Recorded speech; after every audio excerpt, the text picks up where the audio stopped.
한 목소리로 한번 읽어보겠습니다. 민수기 14장 1절부터 4절까지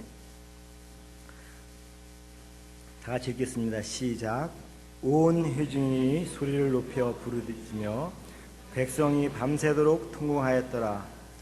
이스라엘 자손이 다 모세와 아론을 원망하며 온 회중이 그들에게 이르되 우리가 애굽 땅에서 죽었거나 이 좋았을 것을 어찌하여 여호와가 우리를 그 땅으로 인도하여 칼로 쓰지게 하려는가?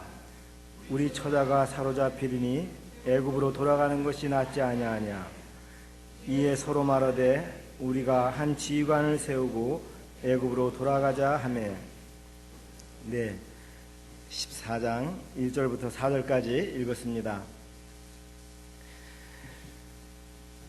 오늘 저는 이 말씀을 중심으로 낙심과 격려에 대해서 말씀을 드리고자 합니다. 우리가 어떤 말을 해서 사람들을 낙심시키게 할 수도 있고 또한 아주 격려하게도 할 수가 있습니다. 여기 이 말씀은 이스라엘 백성들이 모두가 다 낙심이 돼가지고 이제 죽게 생겼구나 그러면서 모세와 아론을 원망하는 이야기입니다. 이 앞의 이야기와 뒤의 이야기를 이렇게 보면은요, 이제 하나님께서 이스라엘 백성들을 애굽에서 인도하셔서 홍해를 건너게 하시고 이제 광야에서 어느 정도 머물렀습니다. 그리고 이제 가나안 땅으로 이제 들어가라고 말씀하십니다. 가나안 땅을 들어가기 전에 이렇게 있는데 신명기 말씀을 이렇게 보면은 모세는 하나님의 말씀대로 그대로 가나안 땅으로 이렇게 들어가려고 했습니다.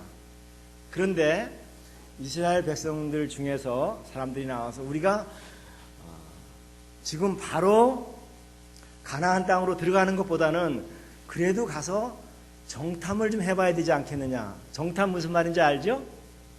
네, 오늘날로 말하면 간첩을 보내는 것입니다. 미리 가서 거기 사정을 알아보는 것입니다. 우리가 가서 그 사람들이 거기에 어떤 사람들이 사는지, 또 우리가 가서 전쟁을 해서 이길 수 있는지 미리 알아보는 것입니다. 그래서 정탐꾼을 가나안 땅에 보냈는데 몇 명을 보냈죠? 예? 12명을 보냈습니다. 이스라엘의 야곱의 아들들이 몇 명입니까? 12명. 그래서 12족속이 됐습니다. 그래서 12 그 지파들 가운데서 한 명씩 뽑아서 12명을 가나안 땅에 정탐하러 보냈습니다. 근데 거기 가서 이제 보니까는 가나안 땅에 가보니까 정말 하나님께서 말씀하시던 대로 젖과 꿀이 흐르는 땅이었습니다. 농사도 잘 되고 그 다음에 포도나무에서 열매가 열렸는데 어느 정도 크냐 하면요, 포도송이 하나를 두 사람이서 어깨를 메고 가야 됩니다. 그런 거 보셨어요? 못 보셨죠? 굉장히 농사가 잘 되는 땅이었습니다. 뿐만 아니라 거기에 보니까 거기 사람들이 굉장히 몸집이 컸어요. 아낙 자손이라고 그랬습니다. 네피림이라고도 하고 아낙 자손이라고 그러는데 그 사람들은 쉽게 말하면 거인들입니다. 그러니까 이스라엘 사람들이 그 정탐꾼들이 표현하기를 우리는 그 사람들에게 비하니까 메뚜기 같았다 그랬어요. 그러니까 제가 지금 생각해 볼 때 아마 우리 백두장사 있죠? 백두장사하고 우리 초등학생들하고 비교되는 것 같아요. 백두장사 굉장히 힘이 세잖아요. 근데 초등학생들하고 대결을 한다면 어떻겠어요? 안 되겠죠. 또 성경에 나오는 골리앗과 다윗의 싸움과 같은 그런 형편이었습니다. 이 모든 것을 보고 왔을 때 12명의 정탐꾼을 보냈는데 그 중에 10명은 와서 백성들한테 보고하기를 가나안 땅에 우리는 들어가 보나 마나 우리는 거기 가면 죽는다. 예? 도저히 이길 수가 없다고 하는 것입니다. 그럴만 하잖아요. 우리 초등학생들 같은데 거기 있는 사람들은 다 백두장사 같은 거예요. 예? 이길 수가 없는 거예요. 우린 거기 들어가 보나 마나 이게 죽는다. 그렇게 10명이 보고를 했습니다. 그런데 그 중에 여호수아와 갈렙은 아니다. 비록 그들이 그렇게 장사들이지만 거기는 하나님께서 우리에게 약속하신 땅이다. 넉넉히 우리가 들어가서 이길 수가 있다. 우린 거기에 가나안 사람들은 우리 밥이다. 이길 수가 있다. 이렇게 얘기합니다. 그런데 백성들이 누구의 말을 들었을까요? 10명의 말을 들었습니다. 여러분들은 누구의 말을 듣겠습니까? 예? 여호수아 말을 듣겠어요? 대부분 오늘날 사람들은 이스라엘 백성들하고 똑같이 10명의 말을 들을 것입니다. 왜냐하면 오늘날 우리가 민주주의가 최고라죠. 민주주의는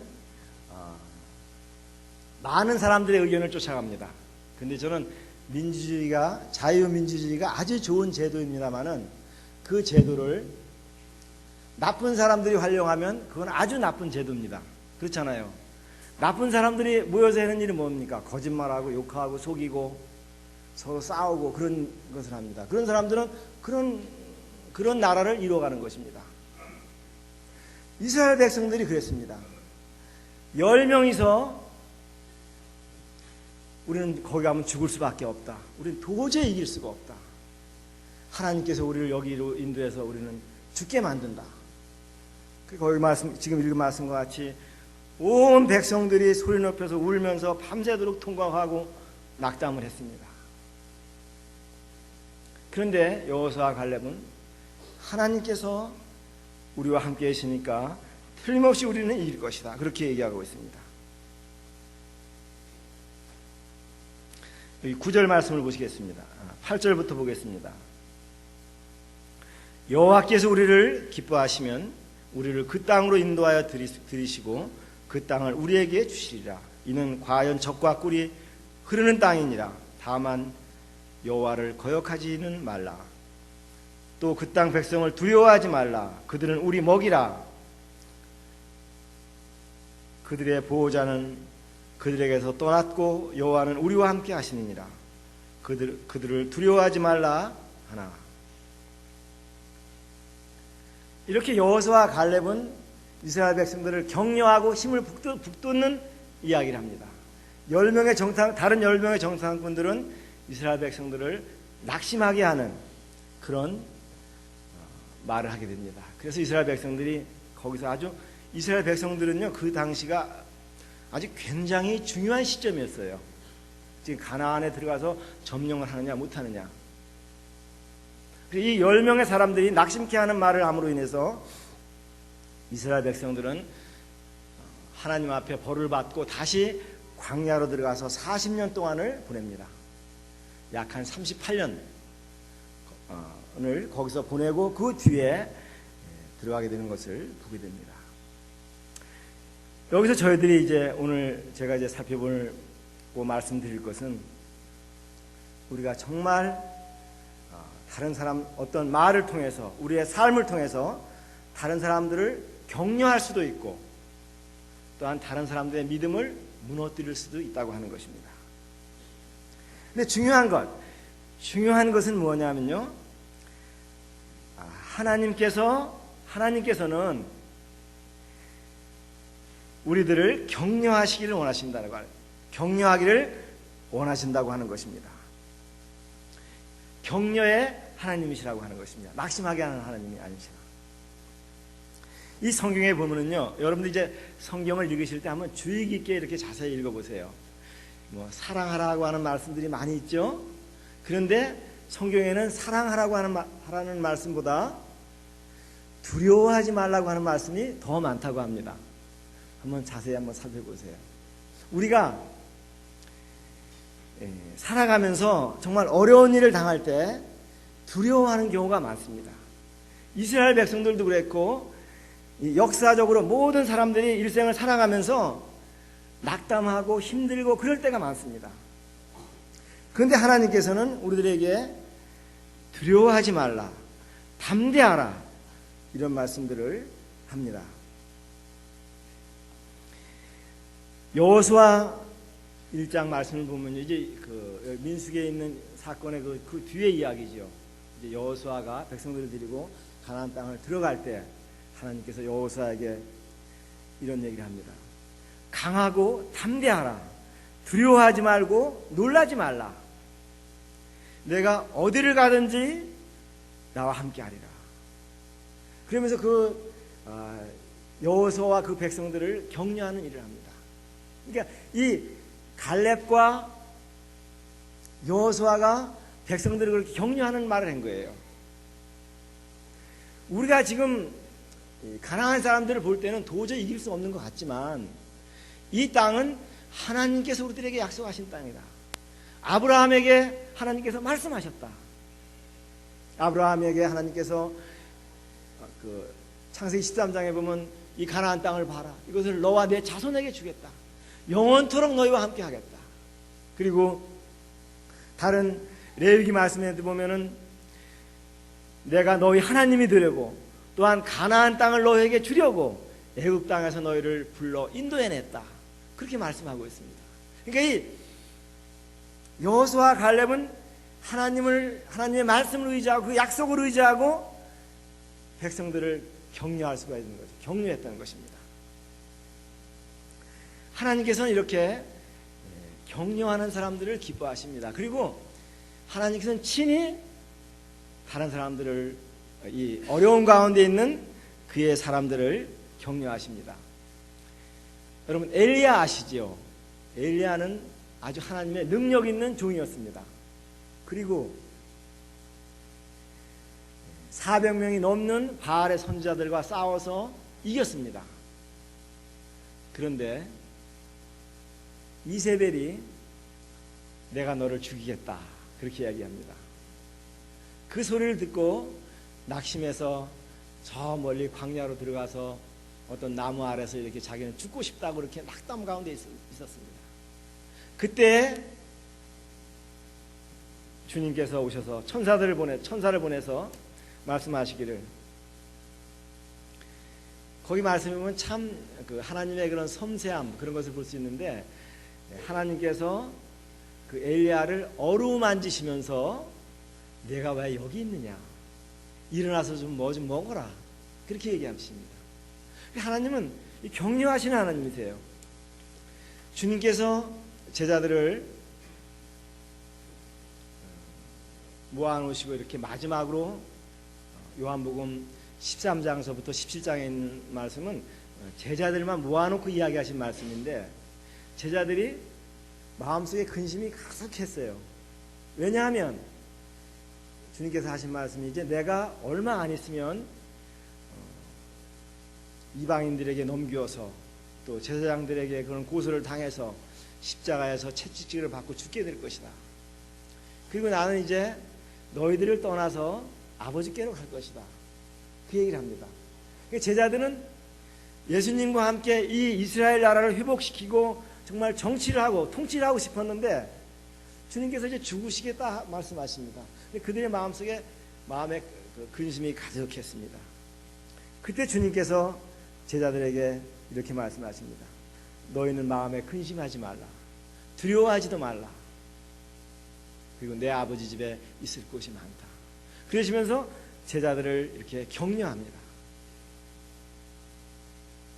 그래서 우리도 할 수 있는 대로 주님처럼 또한 여호수아나 갈렙처럼 다른 사람들을 이렇게 격려하는데 힘써야 될 것입니다.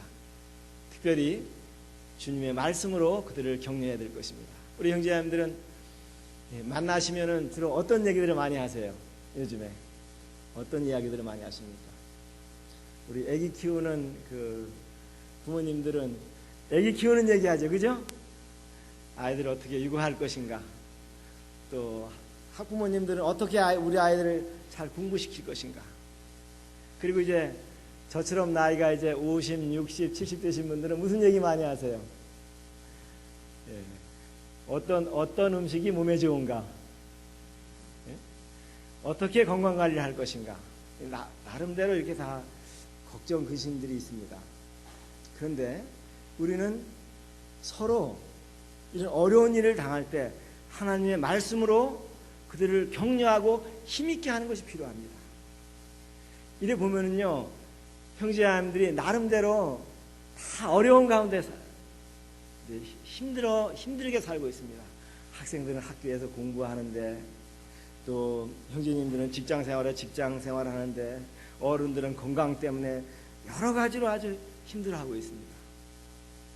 근데 이럴 때 우리가 어떤 말 한마디로 우리들의 삶으로 다른 사람들을 힘있게 하고 격려할 수도 있고, 그 사람들을 아주 낙심하게도 할 수가 있습니다.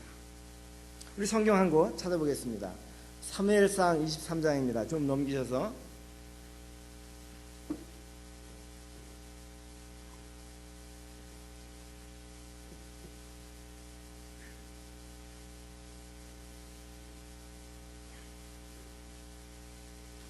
사무엘상 23장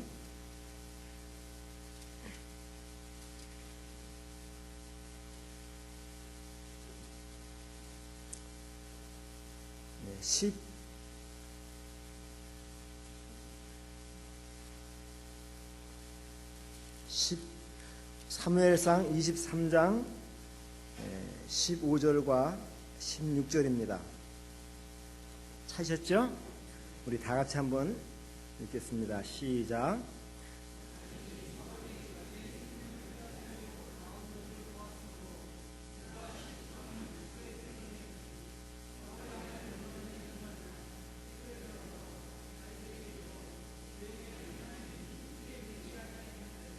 네, 여기 뒤에 말씀해 보면요, 요나단이 다윗에게 이르러 그에게 하나님을 어떻게 했다고요? 힘있게 의지하게 했다. 이 요나단이 굉장히 어려운 가운데, 다윗이 아주 어려운 가운데 있었습니다. 지금 요나단의 아버지 사울 왕이 다윗을 죽이려고 쫓아다니고 있었습니다. 그리고 광야 숲을 가운데 있었습니다.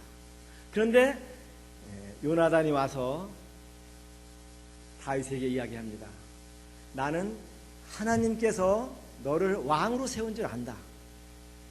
이제 네가 앞으로 이스라엘 나라 왕이 될 것이다. 왜냐하면 하나님께서 세우셨기 때문이다.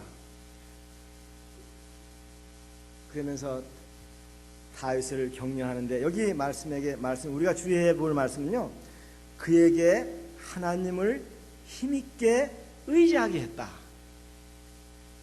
하나님을 힘있게 의지하게 했다. 우리 형제자매들은 서로 요나단처럼, 또한 여호수아와 갈렙처럼 이 하나님의 사람들을 하나님을 힘있게 의지하도록 그를 격려할 수 있는 일을 우리가 해야 됩니다. 어떤 사람들은 살다가 암에 걸리기도 합니다. 물론 우리 중에도 이제 암으로 투병하시는 분들이 계십니다. 그러면 대부분 사람들이 암에 걸리면, 암이라는 진단을 받으면요, 아주 낙심이 된대요. 그래요? 맞습니까? 그래서 의사들도 이 환자들에게 암이라고 직접 얘기해 주질 않습니다. 왜냐하면 암이라고 이야기를 하면은 그 면역 체계가 더 확 떨어져 가지고 치료하기 힘들다고 해요. 낙심이 되는 것입니다. 이런 죽음의 그런 갈림길에 이렇게 서 있을 수가 있습니다. 그럴 때 우리가 어떻게 하나님을 힘있게 의지할 수 있게 할 수가 있을까요? 어떤 분들은 병원에 병문안 가가지고 이렇게 암 걸리신 분들한테 가가지고, 아이고 어떡하냐고, 제가 우리 친척 중에 암이 걸렸는데 돌아가실 때 정말 고생하더라고, 안 됐다고. 그럼 힘이 됩니까? 우리는 무의식 중에 그렇게 얘기할 수가 있습니다. 병원에 가서도 그거 뭐 참 고칠 수가 없는데 어떻게 하냐고. 그러면 무조건 나을 것이라고 얘기합니까? 하나님만 의지하면은 틀림없이 당신은 나을 것이라고 그렇게 얘기하면 됩니까? 그것도 거짓말이잖아요. 우리 모르잖아요. 그럴 때 우리가 정말 하나님 말씀 가운데서 그들을 하나님을 힘있게 의지할 수 있도록 그런 마음 생각을 해야 돼요. 그냥 우리가 생각나는 대로 말하는 것은 정말 도움이 안 됩니다. 그런 생각해봤습니다. 우린 그 하나님 말씀에 모든 상황 가운데서 다른 사람들을 격려할 수 있는 그런 말씀들이 있습니다. 우리는 예수님이 계시기 때문에, 죽음을 이기신 부활하신 예수님이 계시기 때문에 우리는 어떤 상황에도 다른 사람들을 힘있게 격려할 수가 있는 것입니다. 이렇게 말할 수가 있을 것입니다. 잠언 말씀에 사람의 심령은 그 병을 능히 이기려니와 심령이 상하면 누가 그것을 고치겠느냐. 형제님, 마음을 강하게 하십시오. 이 병은 하나님께 달린 것입니다. 주님을 의지하십시오. 이렇게 얘기할 수 있습니다. 만약에 그가 죽을 병이라도 우리는 이렇게 얘기할 수 있습니다. 우리는 죽음으로써 끝나는 것이 아닙니다. 요한계시록 말씀을 보십시오. 주님께서 죽은 성도들을 향해서 그 눈에서 눈물을 씻겨주신다고 말씀하시지 않으셨습니까? 힘을 내십시오. 우리는 하늘나라에 소망이 있습니다. 이렇게 해서 우리는 주님의 말씀으로 힘있게 격려할 수가 있습니다. 그리고 어떤 사람들은요, 우리 학생들은 성적이 떨어지면 어때요? 낙심돼요? 기분이 좋아요? 시험지 가지고 부모님에게 보이기 좋아요? 예. 어떤 학생들은요, 부모님한테 성적표를 계속 안 주고 자기는 공부 잘한다고 그러다가 대학교 수능 보고 가서 얘기해가지고 부모님 실망시키는 사람도 있거든요. 우리가 이제 부모님들은 아이들한테 공부 잘하라고 다 후치거든요. 그 좋은 것이 아니에요. 에베소서 말씀에 보면은 부모들에게 부모들아 자녀들을 경록해 하지 말라. 낙심할까 두렵다 그랬습니다. 너는 왜 시험 점수를 이거밖에 안 받아왔냐? 응? 왜 공부를 다른 애들은 잘하는데 너는 이러냐? 응? 그러면 격려가 됩니까? 우리는 아이들에게 하나님의 말씀으로 아이들도 격려해야 된다고 믿습니다. 애들아, 다니엘을 봐라. 다니엘이 과외를 했냐? 예? 그냥 포로를 붙잡혀가지고 그냥 하나님만 굳게 의지하고 살지 않았느냐? 하나님만 말씀만 순종하지 않았느냐? 너 예배 드리는데 힘써라. 예? 하나님을 굳게 의지하면은 나머지는 하나님께서 책임져 주신다. 이렇게 얘기해 줄 수가 있을 것입니다. 여호와를 경외하는 것이 지혜와 지식의 근본이라고 그랬다. 네가 학교 공부도 중요하지만 하나님을 경외하면 하나님께서 너를 귀중히 여기신다. 이렇게 격려해야 되는 거예요. 아셨습니까? 예, 시험 못 봤다고 애들 때리지 마세요. 예, 도움이 안 됩니다. 그래서 우리는 아이들이든지 어른이든지 할 수 있는 대로 하나님을 힘있게 의지하도록, 그것이 우리들의 본분입니다. 우리 청년들은 어떻습니까? 나이 많은 청년들은요, 결혼 얘기만 해도 스트레스를 받습니다. 그런데 왜 여적 자매는 형제는 장가도 못 갔어? 그러면 격려가 돼요?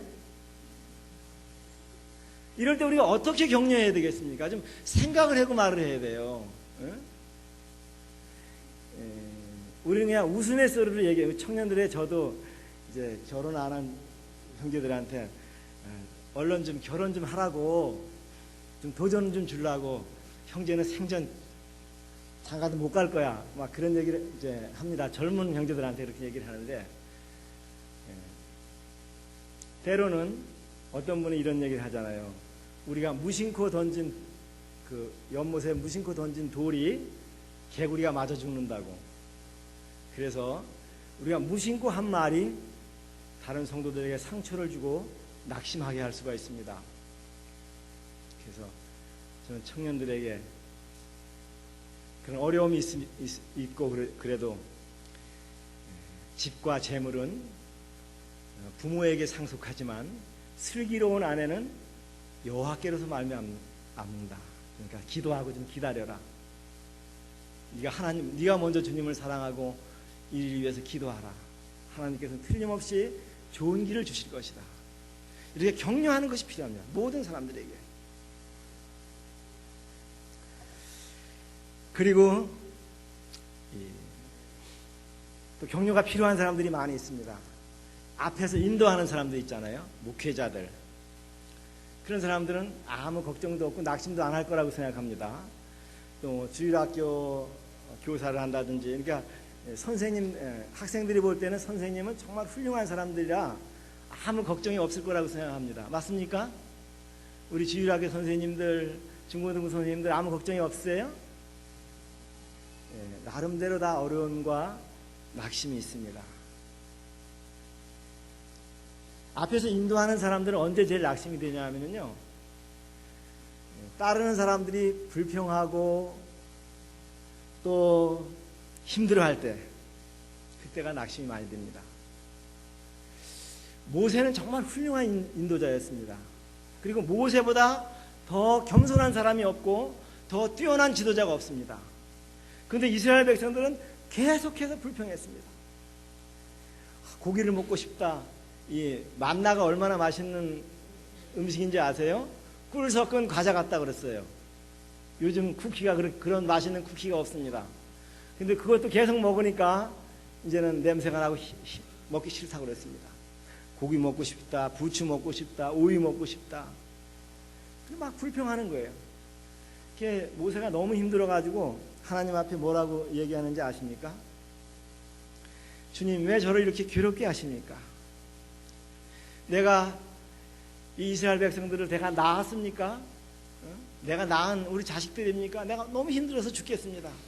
차라리 제가 죽었으면 좋겠습니다. 이렇게 낙심 가운데 있었을 때가 많았었습니다. 저는 이 교회에 목회하시는 그 사역자들을 만나서 얘기를 들어봤을 때 어떤 분들은요, 너무 낙심이 돼가지고 이 병이 난 사람이 있어요. 병이 나서 힘드는데 왜 그러냐 했더니 아주 그 교회에 촉망되는 그 청년이 있었는데 그 교회에서 아주 다음에 이제 일꾼으로 기르려고 아주 많이 도와줬습니다. 힘을 쓰고 그랬는데 어느 날 그 청년이 갑자기 와가지고 우리 교회는 비전이 없습니다. 저는 다른 데로 가야 되겠습니다. 좀 배울 것이 없습니다. 그 얘기를 듣고서는 너무 낙심을 했다고 얘기하는 것을 들었습니다. 그래서 우리 특별히 인도자들은 뭐냐면요, 다른 그 성도들이나 우리 학생들이 기대했던 것만큼 기대를 많이 했는데 정말 신앙을 지키지 못했을 때, 어려웠을 때, 그럴 때 많이 낙심이 됩니다. 근데 반대로 정말 어려운 역경 가운데서 그 신앙을 이겨냈을 때 큰 격려가 됩니다. 어떤 물질적인 것을 떠나서 사도 요한은 내 자녀들이 진리 안에서 행한다 하는 함을 듣는 것보다 더 기쁜 것이 없다 그랬습니다. 정말 이 성도들이 그 어려운 생활 가운데서 믿음을 지키는 그 간증을 들을 때보다 더 격려가 되는 것은 없습니다. 우리 형제자매들 마찬가지죠. 내가 비록 그렇지 못할지라도 다른 형제자매들이 신앙을 지킨 것을 보면 힘이 나잖아요. 저는 지난번에 부흥 강사로 오셨던 그 윤경기 형제님 간증을 듣고 정말 제 마음에 눈물이 나고 감사가 됐습니다. 어떻게 청년의 때 눈을 잃었는데, 한쪽 눈을 실명했는데도 주님께 그렇게 감사했는지, 주님의 은혜에 대해서 감사했는지, 그 어려운 신앙을 이긴 그것을 볼 때 우리들에게 격려가 되잖아요. 야, 정말 하나님은 살아계시고 우리에게 힘을 주시는 분이구나, 우리를 지키시는 분, 격려가 되는 거예요. 성도들의 말씀을 어려운 가운데서, 회사에서 그 힘든 가운데서 신앙을 지키고 그런 걸 볼 때 힘이 됩니다. 저는 저희 돌아가신 어머님에 대해서 생각을 하는데요. 어머니가 이제 돌아가시기 전에 많이 힘드셨어요. 심장병하고 이제 호흡기 질환이 있으셔가지고 숨쉬기도 어렵고 막 힘드셨는데, 제가 이제 웃으면서도 좀 잘하잖아요. 그래 어머니를 씻겨드리고, 어머니 참 이쁘세요 그랬어요. 예쁘시다 그랬더니 예쁘면 뭐하냐, 신랑이 있냐 그러시더라고요. 그리고 그 뒤에 잠깐 생각하시고 예수님이 우리 신랑이시지 그러시더라고요. 그래서 저는 그 말씀이 제 마음속에 지금까지 남아있고, 우리 어머니 마음속에 예수님이 계시구나. 지금 언제 죽을지 모르는데 그 마음속에 예수님을 생각하는구나. 이게 참 격려가 됩니다. 우리 마음속에 예수님이 있다는 것은 얼마나 큰 힘인지 모릅니다. 우리 마음속에 예수님이 있으면 죽는 것이 두렵지 않습니다. 그렇지 않아요? 암이 걸려도 죽어도 어떤 어려움이 당해도 거기 주님께서 함께 하십니다. 예수님이 우리 신랑이시면 우리를 가장 사랑하시는 분이시면 우리는 영원토록 하나라가 살게 될 것입니다. 큰 격려가 됩니다. 성도들이 그런 어려운 가운데서 그런 간증을 지키고 주님을 사랑하는 것을 볼 때 큰 격려가 됩니다. 저는 가끔 병원에 고통 중에 있는 성도님들을 방문할 때 이런 소리를 들을 때 큰 격려가 됩니다. 많이 힘드시죠? 아프시죠? 그러면은 제가 받는 고통은 아무것도 아닙니다. 예수님께서는 십자가에서 얼마나 더 가시관을 쓰시고 못 박히셔서 힘드셨습니까? 저는 괜찮습니다. 예수님은 더 큰 고통을 당했습니다. 저는 그 소리를 들을 때 큰 격려가 됩니다. 왜냐하면 그 마음속에 주님께서 계신 것을 보기 때문입니다. 그래서 우리 성도님들이 정말 주님을 의지하고 신앙을 굳건하게 의지할 때 다른 성도들에게도 큰 격려가 됩니다. 그리고 또 우리가 낙심하는 것 중에 하나는요, 우리가 우리 자신을 바라보고 구원의 확신이 흔들릴 때 많이 낙심이 됩니다. 우리 형제자매님들께서는 주님 믿으신 다음에 내가 정말 구원받았나? 내가 정말 지금 죽어도 하늘나라 갈 수 있을까? 그런 생각 안 해보신 분들 계세요? 아마 대부분 한두 번쯤은 내가 정말 믿는 사람일까? 이런 생각을 해보게 됩니다. 왜냐하면 우리 자신을 바라보기 때문입니다. 사도 바울도 로마서 7장 말씀에 보면은 자기 안에 있는 그 죄를 보고 아주 힘들어했던 적이 있었습니다. 오라 나는 곤고한 사람이로다. 이 사망의 몸에서 누가 나를 건져내라. 내 속고 내 육신 안에는 선한 것이 거하지 않는다. 원함은 내게 있지만은 선을 행하는 것은 없도다. 이런 내가 주님을 믿었는데 죄를 짓고 올바로 살지 못하는 것을 보고선 내가 정말 구원받은 사람인가? 내가 정말 믿는 사람인가? 이런 의심이 들 때 정말 힘듭니다. 이거 누가 알아주지도 않습니다. 근데 혼자 고민하는 거예요. 낙심이 되는 것입니다. 저는 이럴 때는 우리 어린 자녀들은 부모님에게 상담을 하는 것이 좋습니다. 또 다른 믿은 지 얼마 안 되신 분들은 믿은 지 오래 되신 분들한테 이런 구원의 문제에 대해서 이야기하는 것이 좋습니다. 그래서 정말 내가 언제 죽어도 하늘나라 갈 수 있다는 이 구원의 확신 갖는 것은 굉장히 중요합니다. 내가 비록 내 안에 죄가 있고 죄가 보이지만 이 죄를 예수님께서 다 용서해 주셨다. 모두 해결해 주셨다. 예수님의 피가 우리의 모든 죄값을 갚아주셨다. 그것을 알 때 우리는 큰 힘을 얻고 주님의 말씀으로 격려를 얻습니다. 저도 그런 때가 있는데요. 히브리서 10장 말씀을 보면은요, 예수님께서 믿는 사람들을 향해서 한 번의 제사로 예수님의 십자가의 죽음과 부활로 인해서 한 번의 제사로 영원히 온전케 하셨다 그렇게 말씀했습니다. 히브리서 10장 14절에 영원히 온전케 하셨다. 그러니까 우리의 상태와 관계없이 구원받은 모든 사람들은, 믿는 사람들은 완전하게 보시는 거예요. 완전한 사람으로. 그리고 그 뒤에 17절 말씀에 보면 너희 죄와 불법을 다시 기억하지 않겠다. 얼마나 놀라운 말씀입니까? 그래서 우리가 우리 자신을 보면은 정말 낙심이 됩니다. 그렇지만 주님께서 너희 죄와 불법을 영원토록 기억하지 않겠다. 너는 내 아들이다. 내가 너에게 영원한 생명을 주었다. 이런 말씀을 들을 때 우리 마음속에 힘이 되고 격려가 됩니다. 그래서 우리는 할 수 있는 대로 다른 성도들을 하나님의 말씀으로 힘있게 해야 되는 거예요. 격려하는 일을 해야 되는 것입니다. 우리가 어떤 말을 잘못함으로 인해서 다른 사람들을 실족해 하고 넘어지게 할 수 있습니다. 주님께서 하신 말씀 중에 마태복음 18장 6절에 보면 누구든지 나를 믿는 이 소자 중 하나에게 하나를 실족해 하면 차라리 연자맷돌을 그 목에 메고 깊은 바다에 빠뜨리우는 것이 낫다, 그렇게 말씀했습니다. 우리가 우리들의 이 말로 다른 사람들을 격려하느냐 실족해 하느냐 굉장히 중요한 것입니다. 다니엘서 12장 3절 말씀에 보면은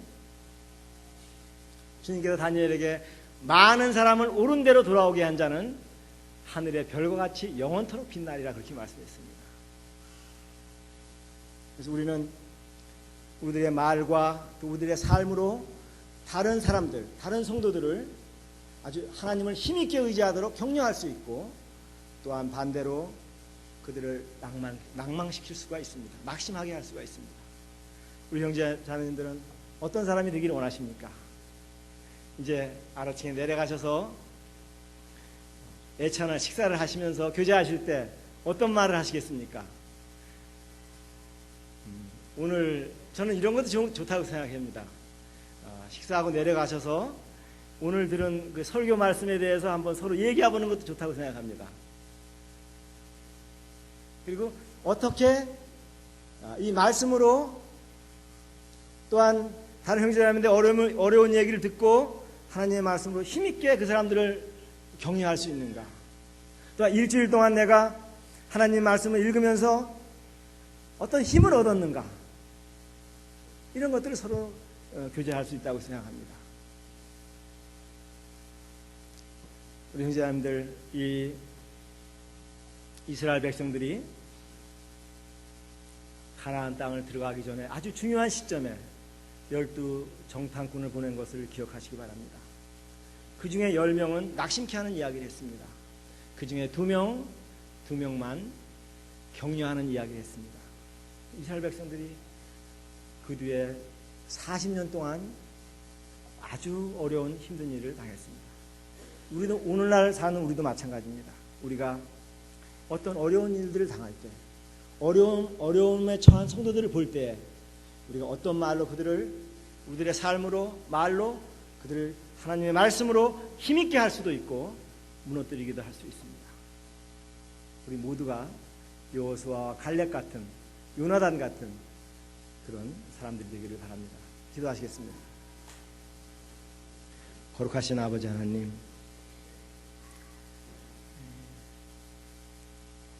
우리가 이 마지막 악하고 거스르는 세상을 살아가고 있습니다.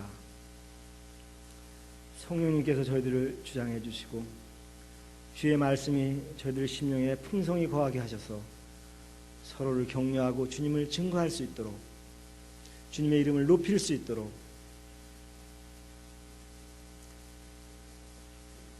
하나님의 사람들을 더욱 주님께 가까이 할 수 있도록 저희들을 사용해 주시옵소서. 우리 구주 예수님의 이름으로 기도를 드렸습니다. 아멘.